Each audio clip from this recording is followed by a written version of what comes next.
El 22 de febrero de 2026, el Mencho fue oficialmente abatido. ¿Cómo se llevó a cabo la operación para capturarlo? ¿Quién estuvo al mando directo? ¿Qué fuerzas de élite se atrevieron a picar la cresta del gallo, acorralando al padrino más temido de México hasta su último aliento? Y la pregunta más importante, la que ha sacudido a todo el mundo de Lampa. ¿Cómo es posible que un fantasma tan astuto, alguien que desapareció sin dejar rastro durante más de una década frente a las redes de inteligencia globales, cayera repentinamente por culpa del rastro de una amante secreta? Hola, permíteme contarte la verdad detrás de los fríos titulares, desde la perspectiva de un experto que indaga en la vida privada y los rincones oscuros de los personajes poderosos. Siempre he visto una realidad cruel, pero profundamente humana. Las fortalezas más inexpugnables no suelen derrumbarse por bombas externas, sino que se fragmentan desde las debilidades más profundas de sus relaciones personales ocultas. Por un solo momento de debilidad en su vida privada, un paso descuidado para encontrarse con su amante, el Mencho terminó pagando con todo su imperio. El final de Nemesio Oseguera Cervantes, líder del CJNG, es el testimonio más sangriento de esa regla inmutable. Todo gran imperio posee un talón de Aquiles. Y la cruel regla del poder dicta que la herida mortal rara vez se encuentra en el fragor de la batalla, sino que se oculta en los deseos personales más íntimos. Para capturar a Nemesio Oseguera Cervantes, la bestia conocida como el Mencho, por quien Washington ofrecía $15 millones, y quien permaneció invisible durante décadas. El poder de fuego no era suficiente. No se puede abatir a un fantasma con balas. Lo que realmente derribó al padrino más despiadado del Lampa mexicano no fue un ejército, sino una red de inteligencia silenciosa y gélida, y una grieta fatal nacida de una cicatriz llamada amor. En este ajedrez de vida o muerte, el papel de la inteligencia estadounidense fue una pantomima perfecta. La presidenta de México, Claudia Sheinbaum, declaró con firmeza que ningún agente extranjero pisó el terreno para disparar, protegiendo así la soberanía nacional. Washington no necesitó enviar tropas, envió algo más temible, un ojo omnisciente desde el cielo. Mucho antes de la Hora G, la base de datos de la OFAC, Oficina de Control de Activos Extranjeros, ya tenía en la mira el complejo de lujo Cabañas La Loma, en la zona montañosa de Tapalpa, sabiendo que era una maquinaria de lavado de dinero del CJNG. Pero aquel refugio era solo un cascarón vacío, hasta que el lazo del destino comenzó a cerrarse el viernes 20 de febrero de 2026. Los avanzados sistemas de vigilancia electrónica detectaron una señal invaluable. Una de las amantes secretas de El Mencho se desplazaba sigilosamente hacia Tapalpa para una cita clandestina en la profundidad del bosque. El sábado 21 de febrero, la mujer se marchó. Por instinto de supervivencia, el viejo lobo debió haber cambiado de posición de inmediato. Sin embargo, la complacencia o quizás la arrogancia extrema de creerse por encima de la ley lo hizo dudar. Decidió quedarse en la casa número 39 del Tapalpa Country Club. Esa vacilación abrió una ventana de oportunidad de menos de 48 horas. Al instante, drones furtivos equipados con cámaras infrarrojas se posicionaron sobre el cielo de Jalisco, transmitiendo imágenes nítidas de cada uno de sus movimientos. El capo estaba marcado, y no tenía la menor idea. La elección del momento del ataque, la madrugada del domingo 22 de febrero, fue un cálculo frío, una mezcla perfecta de táctica militar y geopolítica asfixiante. En el plano militar, se sabía que el sábado por la noche hubo una fiesta privada.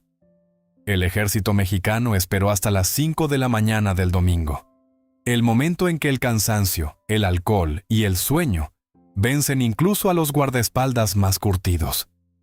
Pero en el plano político, la sombra de Washington pesaba sobre el gatillo. El gobierno de Sheinbaum enfrentaba una presión enorme del presidente Donald Trump.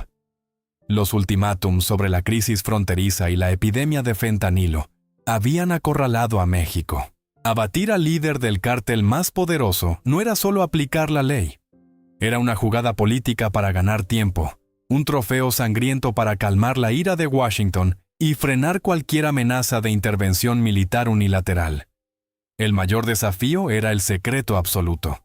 El imperio de El Mencho se sostenía sobre sobornos a miles de funcionarios. Un solo mensaje filtrado y el objetivo escaparía. Para burlar a los traidores, la Sedena, Secretaría de la Defensa Nacional, ejecutó una maniobra de distracción maestra. Sabiendo que Jalisco era el bastión del CJNG, no concentraron tropas allí. En su lugar, 6 helicópteros con fuerzas especiales esperaron en estados vecinos. La policía local de Jalisco fue mantenida totalmente al margen, a ciegas y sordos ante el plan. El círculo de información se redujo al extremo. Solo un puñado de altos mandos mexicanos y de la inteligencia de Estados Unidos conocían las coordenadas finales. Ese silencio absoluto fue la daga más afilada. Finalmente, la tragedia que pavimentó la caída del CJNG fue la ceguera de su sistema de halcones, vigilantes. Este fracaso rotundo nació del exceso de confianza del propio capo. El Tapalpa Country Club es un lugar de élite, no una fortaleza militarizada. El Mencho cometió el error de creer que el lujo y la quietud de la clase alta eran un escudo más seguro que sus búnkeres tradicionales. Además, la velocidad del ataque aéreo destrozó cualquier defensa. El ejército no avanzó con blindados por caminos polvorientos. Descendió del cielo negro en helicópteros, rodeando el perímetro al amanecer. Cuando los sicarios reaccionaron, el cerco de la muerte ya estaba cerrado. La brecha tecnológica convirtió a un ejército criminal sediento de sangre en un grupo de ciegos indefensos. Sus ametralladoras pesadas y lanzagranadas resultaron inútiles contra drones de gran altitud que rastreaban su calor corporal. La muralla impenetrable de El Mencho se derrumbó no por falta de armas, sino por la obsolescencia tecnológica y un minuto de debilidad en el terreno del romance. En el mundo de Lampa, donde la violencia lo decide todo, el camuflaje más perfecto suele ser el lujo silencioso. Como observador de los rincones oscuros de los poderosos, he notado un patrón. Los más perseguidos anhelan el refugio más pacífico. Nemesio Oseguera Cervantes, El Mencho, no fue la excepción. Su elección del último escondite no fue un error burdo, sino una apuesta psicológica calculada que, lamentablemente, pagó con su vida. En lugar de seguir oculto en fortalezas húmedas en la profundidad de las selvas de Michoacán o Jalisco, El Mencho eligió Tapalpa. Este es un pueblo mágico, famoso por su tranquilidad, a solo 2 horas de Guadalajara. El complejo ecoturístico de lujo Tapalpa Country Club ofrecía el escudo civil perfecto. ¿Por qué un capo tan sanguinario elegiría este lugar? La respuesta: dinero y salud. El complejo Cabañas, La Loma, estaba desde hace tiempo en la lista negra del Tesoro de Estados Unidos, sospechoso de ser una maquinaria de lavado de dinero del CJNG. Para El Mencho, era terreno propio. Más importante aún, a sus 50 años, su salud estaba agotada. Los informes tras la incursión revelaron una farmacia personal, medicamentos para la insuficiencia renal, analgésicos potentes y sedantes. Un cuerpo desahuciado no podía soportar más la crudeza de las cuevas. Necesitaba una cama suave y comodidades mínimas.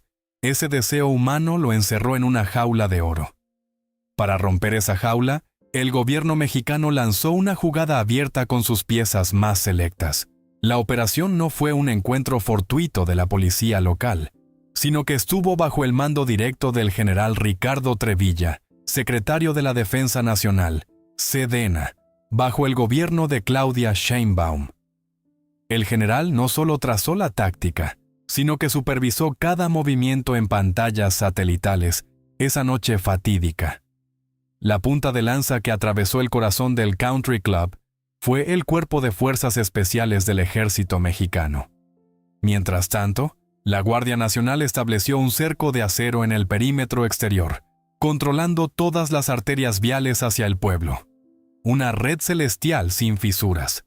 Desde el aire, drones con cámaras térmicas fijaron la posición de la casa número 39. En tierra, los equipos tácticos avanzaron en formación de arco bajo el manto de la oscuridad. En las carreteras, los retenes de la Guardia Nacional estaban listos para aplastar cualquier intento de refuerzo de otras células del CJNG. Todas las salidas estaban selladas. Sin embargo, quien piense que el Mencho estaba protegido por un ejército de cientos de hombres, se equivoca. En el momento del cerco, el padrino solo mantenía una escolta reducida de unos 12 sicarios. Era una táctica para no atraer atención en un resort de lujo. Aunque la Sedena no reveló sus identidades, siendo estos simples máquinas de matar, su ferocidad era innegable. Estaban armados hasta los dientes con fusiles de asalto y al menos 2 lanzagranadas, incluido un RPG de fabricación rusa, el arma que hace una década derribó un helicóptero militar. El objetivo inicial del general Trevilla era claro: capturar vivo a El Mencho. Querían llevarlo ante la justicia. Pero la línea entre una captura y un baño de sangre es extremadamente delgada. Cuando las sombras de las fuerzas especiales cerraron el cerco, los escoltas, con el instinto de bestias acorraladas, detectaron el movimiento. Ignorando las órdenes de rendición, respondieron con una violencia extrema. Las explosiones de las granadas y las ráfagas de fuego rasgaron el silencio de la madrugada, convirtiendo el complejo de lujo en un infierno. Ante el fuego pesado, las fuerzas de seguridad se vieron obligadas a abrir fuego para defenderse y suprimir la resistencia maníaca. El reloj marcaba exactamente las 5 de la mañana del domingo 22 de febrero de 2026. En ese instante, la oscuridad aún envolvía densamente las montañas de Tapalpa, y el agotamiento tras una noche de fiesta privada había reducido la vigilancia humana a su nivel más bajo. Ese fue el momento de oro, que el ejército mexicano eligió fríamente para apretar el gatillo. Los residentes cercanos despertaron en medio del estupor. Al principio, entre sueños, confundieron las explosiones con fuegos artificiales en honor a la Virgen. Pero el sonido no se desvaneció, sino que se transformó rápidamente en el estruendo desgarrador de ametralladoras que despedazaban la niebla matutina. La red se había cerrado oficialmente. Lo más fascinante y brutal de esta redada fue que el epicentro del combate no ocurrió en la casa número 39 del Tapalpa Country Club, donde la amante secreta se había hospedado bajo la vigilancia de inteligencia. Por alguna razón, el escenario de vida o muerte se trasladó a Cabañas La Loma, una zona de cabañas a unos 2 kilómetros de distancia, donde el Mencho se ocultaba realmente. Justo a las puertas de las lujosas cabañas de madera, estalló el primer punto crítico. El espacio privado y opulento del padrino, lleno de objetos caros, un altar a San Judas Tadeo y una gran cantidad de medicamentos para sostener su débil vitalidad, se convirtió en cuestión de segundos en una zona de guerra devastada, cubierta de casquillos y paredes derruidas.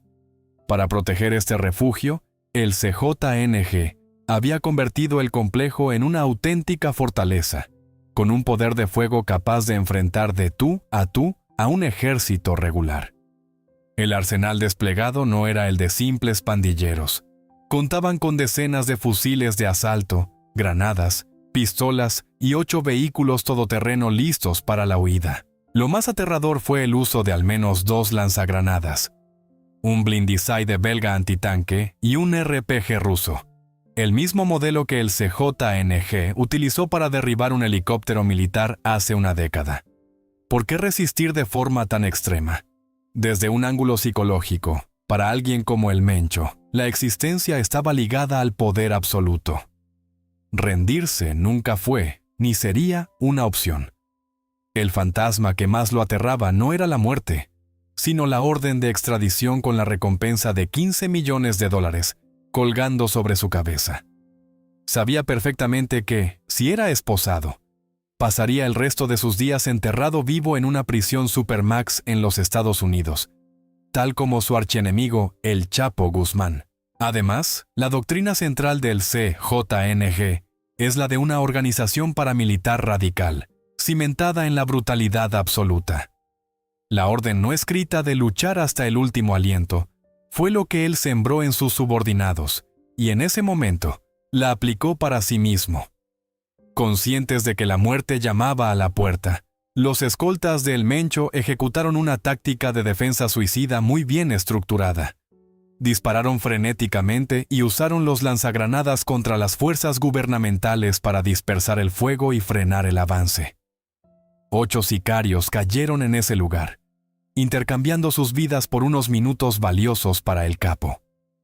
Aprovechando el caos y el humo, el Mencho, junto a sus 4 guardaespaldas más fieles, huyó desesperadamente hacia el bosque cercano cargando fusiles y granadas.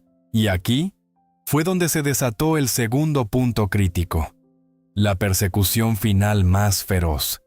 Las fuerzas especiales en tierra y 6 helicópteros de ataque se lanzaron tras ellos, creando un duelo a muerte bajo las sombras de los árboles milenarios.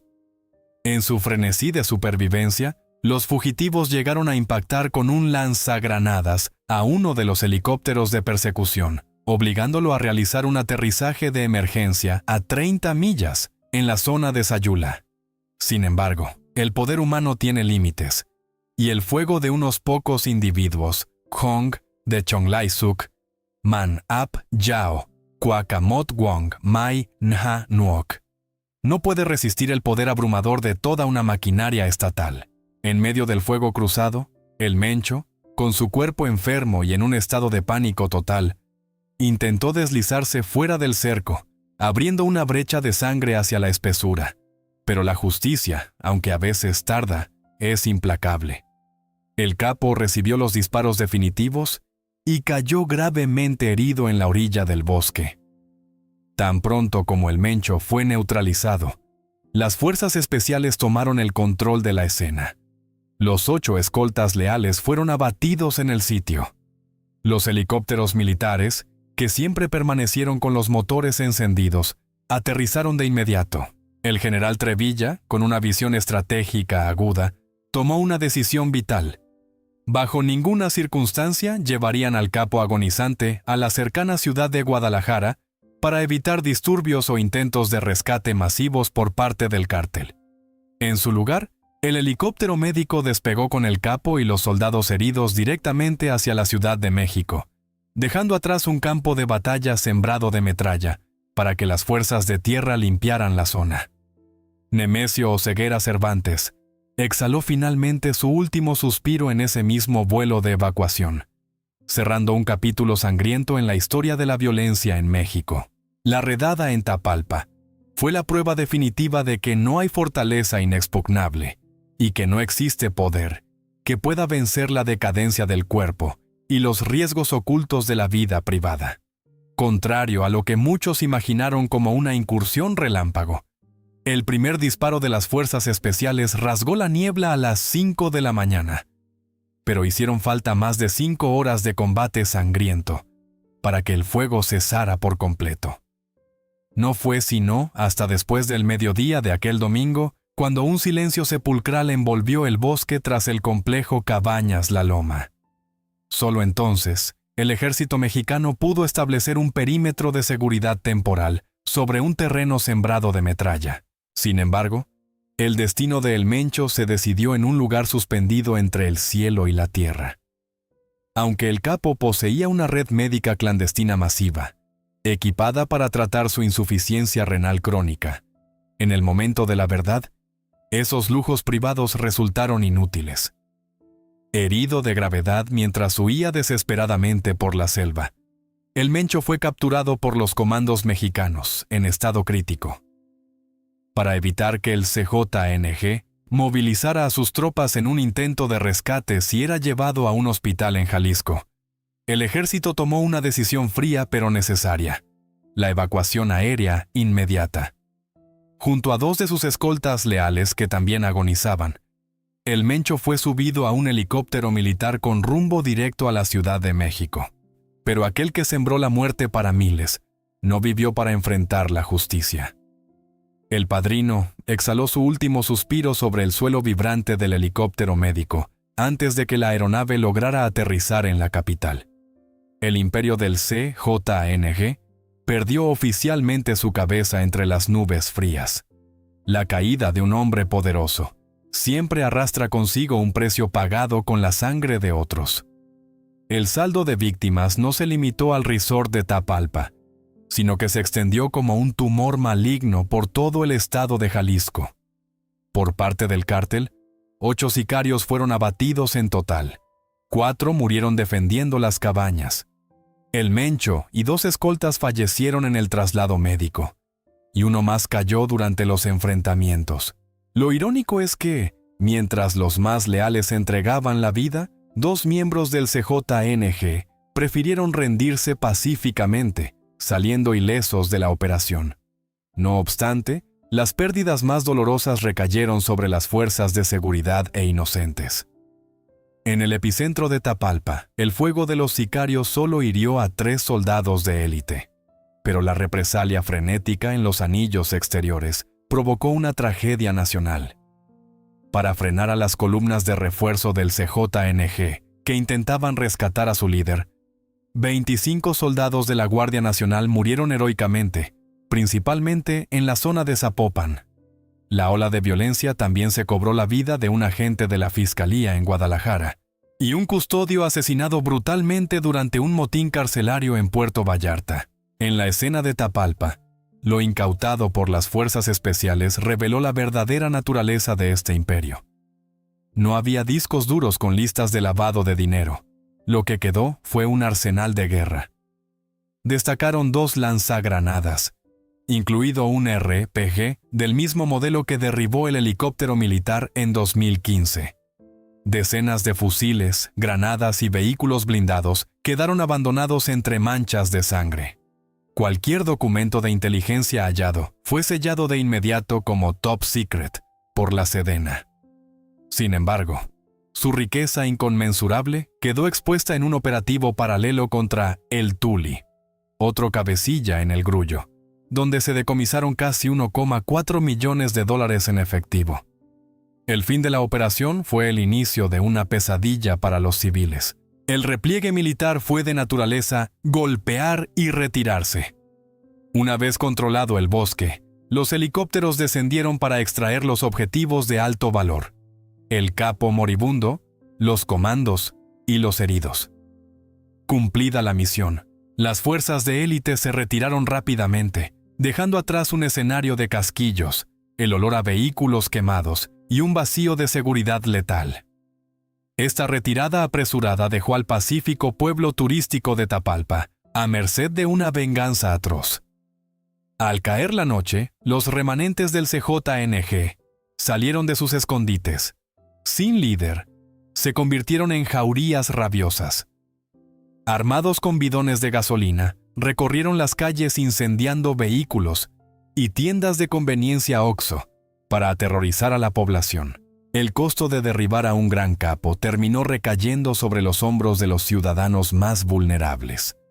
La era de El Mencho no cerró con un resplandor de justicia, sino con columnas de humo negro alzándose sobre barrios en llamas.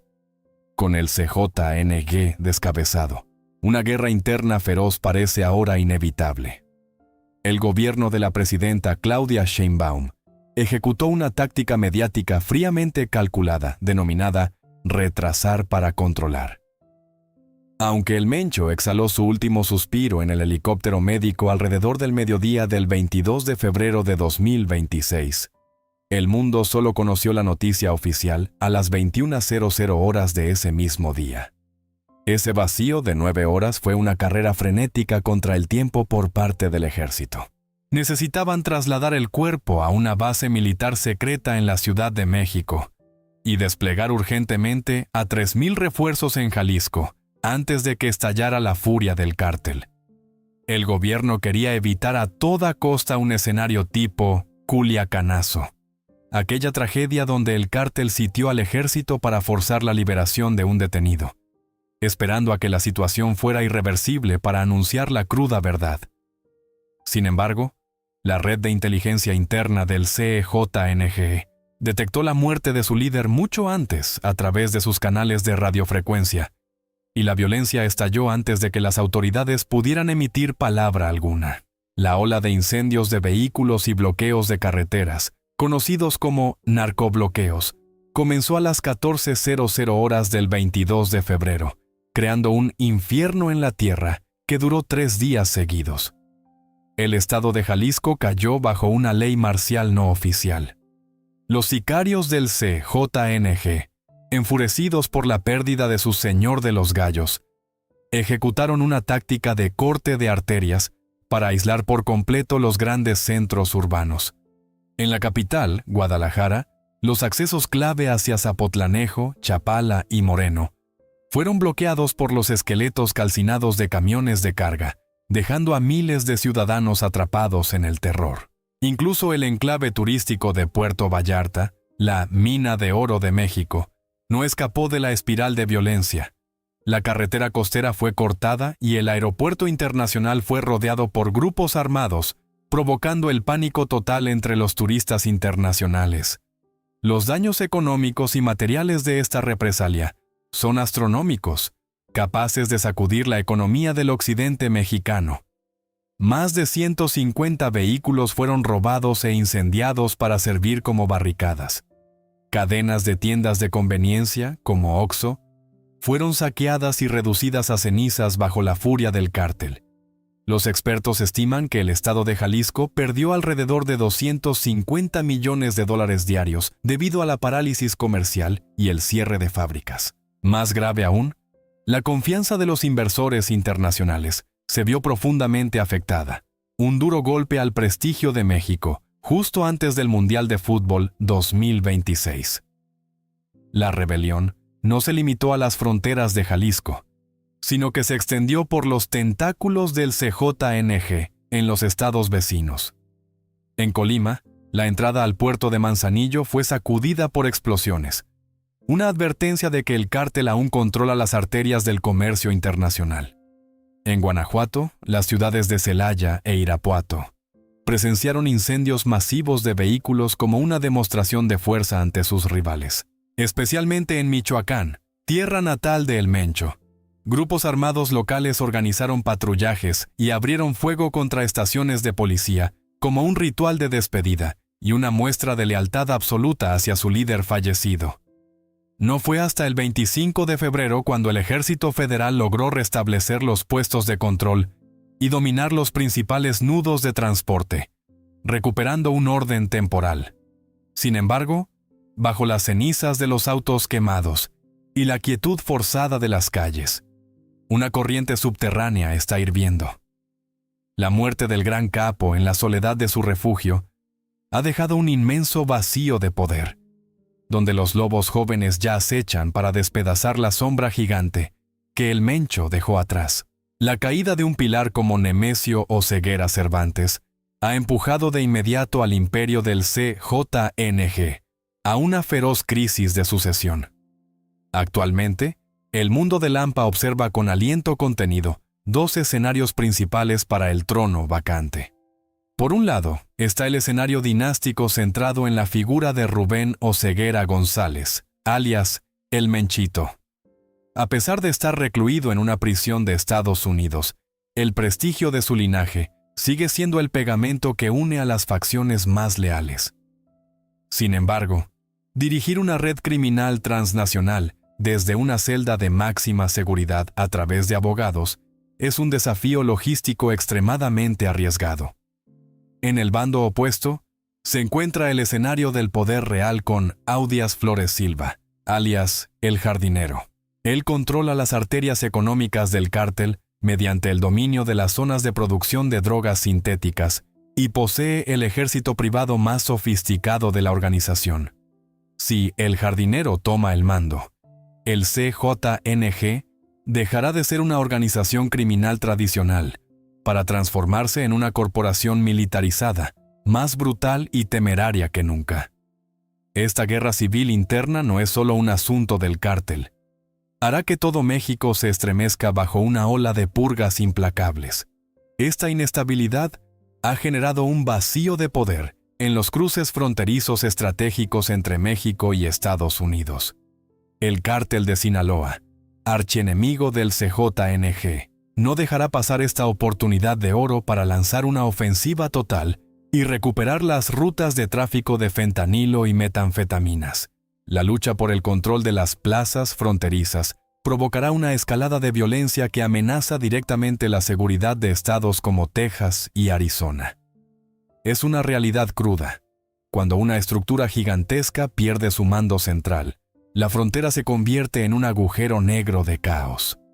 ¿Por qué la muerte de un capo genera miedo en lugar de paz? La respuesta reside en una dolorosa paradoja del México profundo. La paz emana de la dictadura. Mientras el Mencho vivía, mantenía un orden de hierro y una disciplina interna extrema. Su muerte despierta el temor a la fragmentación, un proceso donde un imperio se desintegra en decenas de pequeñas bandas sin reglas. En lugar de combatir a una organización unificada, el gobierno enfrentará células atomizadas dispuestas a secuestrar, extorsionar y disparar a civiles, solo para demostrar fuerza o conseguir dinero rápido en la transición. Aquí radica el fracaso de la estrategia de descabezamiento, Kingpin Strategy. Al cortar una cabeza, la estructura de hidra del crimen organizado hace que broten dos más. Los mandos medios suelen ser más jóvenes, más impulsivos y hambrientos de notoriedad a través de una crueldad que supera a la de sus antecesores. Más importante aún, el Estado pierde su capacidad de negociación en las sombras. Con un capo viejo se conocen las reglas del juego. Pero con grupos fragmentados y volátiles, el control en el terreno se pierde por completo. Ante un Jalisco sangrante, el gobierno de Claudia Sheinbaum enfrenta una prueba de supervivencia con el Mundial de Fútbol 2026 a la vuelta de la esquina. Guadalajara, bastión histórico del CJNG, es una de las sedes clave del torneo. Para salvar la situación, se ha activado la operación Escudo de Hierro. El ejército está estableciendo perímetros de seguridad extremos alrededor del Estadio Akron y las zonas de hospedaje. México está acelerando la extradición de cabecillas capturados para cortar sus vínculos con el exterior, y al mismo tiempo, ha tenido que abrir las puertas a agentes estadounidenses y fuerzas internacionales para vigilar riesgos de terrorismo o disturbios. El objetivo supremo es convertir el Mundial en un oasis de seguridad en medio de una tierra que aún sufre los sismos de la caída del imperio. La partida de El Mencho cerró la vida privada de un individuo legendario, pero abrió un periodo de inestabilidad sistémica. El mundo de Lampa nunca duerme, y cuando un rey cae, las espadas se desenvainan para decidir quién será el último en quedar en pie sobre las cenizas del imperio.